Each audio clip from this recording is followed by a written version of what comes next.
Hey, welcome to The Explainer. Today, we're going to pull back the curtain on one of Hollywood's oldest and most successful strategies.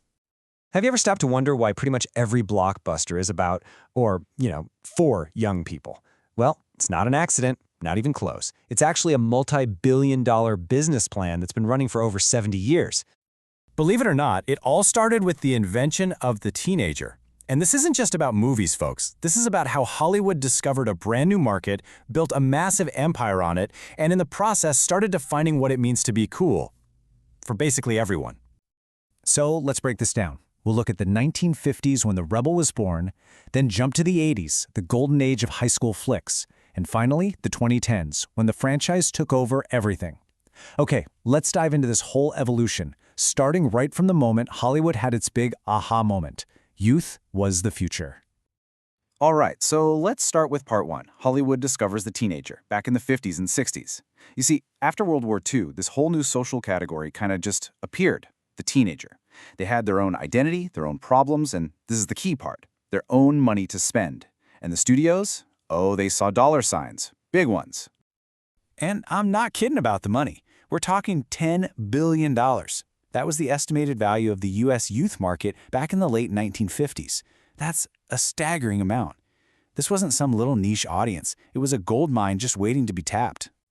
So to get a piece of that pie, Hollywood had to completely change how it showed young people on screen. Before, it was all about these wholesome Andy Hardy type kids. But after, it was all about the angsty rebel. The idealized childlike character was out, and the misunderstood defiant one was in. They shifted from the clean-cut kid to the brooding, complex rebel that actual teens wanted to see. And wow, nothing illustrates this better than James Dean in Rebel Without a Cause. That line, "You're tearing me apart," it just captured everything. He basically became the first American teenager. His angst-filled cry resonated with millions, and just like that, he, and yeah, that red jacket, became an instant icon. Okay, let's jump forward in time. We're heading into what many people call the golden age of the teen movie, the 1980s and 90s. I mean, look at this lineup. The Breakfast Club in '85, Ferris Bueller's Day Off a year later, then Clueless in '95, and Scream in '96. This era wasn't just about rebellion anymore. It was about exploring the entire high school experience and doing it with a ton of empathy and humor. And you really can't talk about this era without talking about the king himself, John Hughes. What made him so special? He was a writer-director who just got it. He redefined the whole genre because he didn't talk down to teenagers. He treated their problems with real sincerity and wit. He made their stories feel important. Think about The Breakfast Club. A brain, an athlete, a basket case, a princess, and a criminal. He created these iconic archetypes that we all knew, right? But then he tore them down, showing us that everyone is way more than their label. And that template? It pretty much became synonymous with high school clique culture for decades. And then, there was a new force that just amplified everything. MTV. You know, music videos that showed scenes from the movie? They were basically powerful 24/7 commercials aimed right at teens. A hit song like "Don't You Forget About Me" could turn a movie into an absolute cultural event. So by the time the 90s rolled around, the genre had to reinvent itself again. A new wave of teen films popped up, but this time they had this meta, self-aware twist. You had films like Clueless, which were super clever and stylish, and then you had slashers like Scream, which were genius because the characters knew all the horror movie rules. All right, next up, the Ya franchise takeover in the 2000s and 2010s.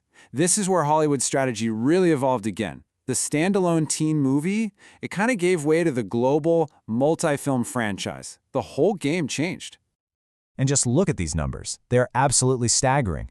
Harry Potter at $7.7 billion, Twilight at $3.3 billion, The Hunger Games at $2.9 billion. Studios realized that adapting popular young adult books could create these cultural juggernauts that could keep fans hooked for an entire decade. And they perfected a formula, especially with these dystopias. You had the rebellious heroine, the high-stakes love triangle, PG-13 action so everyone could see it, and of course, viral social media marketing. Franchises like The Hunger Games nailed this mix of thrilling action and relatable teen drama. It was just irresistible. And lines like this, "May the odds be ever in your favor," didn't just stay in the movie theater. I mean, the three-finger salute from the film, it was actually adopted by real-world youth activists during protests. It just shows you how deeply these stories could really resonate with people. So this brings us to the biggest takeaway of all, the ultimate influencer, the Hollywood feedback loop. For 70 years, Hollywood hasn't just been reflecting youth culture. No, it has been actively creating it. Think about fashion. Movies made this stuff cool. Marlon Brando's leather jacket in The Wild One, the DIY thrift store look from Pretty in Pink, the plaid skirts from Clueless, even schoolgirl goth from The Craft. What characters wore on screen often became the must-have look in the real world. And it's the exact same story with music. Blackboard Jungle helped put rock and roll in theaters. Saturday Night Fever, it basically launched the global disco craze. The Breakfast Club created a #1 hit through MTV, and Twilight boosted indie rock right into the mainstream. Movie soundtracks have consistently dictated what tops the charts. They even changed the way we talk. We got slang straight from the script. Awesome, totally awesome from Fast Times. As if and whatever from Clueless. Frenemy and On Wednesdays We Wear Pink from Mean Girls. Come on, you know you've used at least one of these. And that's the feedback loop right there. It's this incredible cycle. Hollywood creates an idealized image of what it's like to be young and cool. Real young people see it and emulate it, which then shapes mainstream culture. And then what does Hollywood do? It makes new films reflecting that new culture. It's a cycle that just keeps on going. So, that leaves us with one final thought. If teen movies were the ones defining the culture of the past, what's defining it now? You know, as the faces on screen shift from movie stars to TikTok influencers, it really makes you wonder, who's writing the script for youth culture today?